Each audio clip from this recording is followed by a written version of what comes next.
William, tell us a little bit about somehow your conversations go with your mentees and how those conversations progress over time. Yeah, absolutely. So what I'll first do is correct myself. I've done 3 full years of mentorship, and this academic year is the start of my 4th year, actually. So a little pat on the back to myself.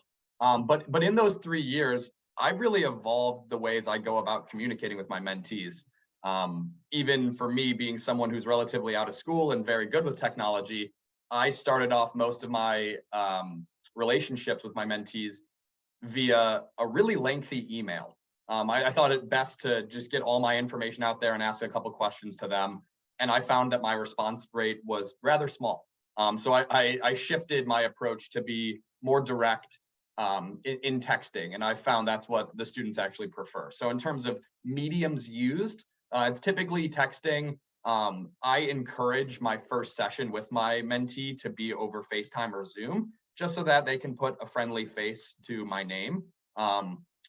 But it always comes down to what they prefer. As far as the conversations go, I really try to be a friend first, mentor second. That's my approach to mentorship, because if I can build that rapport early on and make a connection to these students that we're really not so different, the mentorship ends up being a lot more successful and the students end up being a lot more engaged.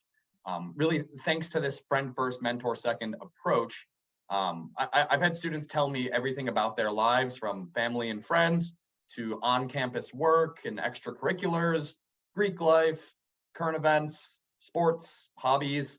So having conversations full of all of those topics really opens up the students to be more comfortable talking about the touchier subjects like academics, networking, interviewing, getting a job, maybe their academic struggles or financial struggles, or even emotional issues they're going through. So really with me, I create that very friendly approach, and I say to them, nothing is off the table for me, and you're always welcome to tell me anything you like. And the last point I'll make is that the communication back to Mentor Collective, while I am direct and honest about everything, it's a super easy platform to use, and it allows me to log my conversations in a very simplistic manner that isn't revealing finer details about these students that they probably wouldn't want revealed.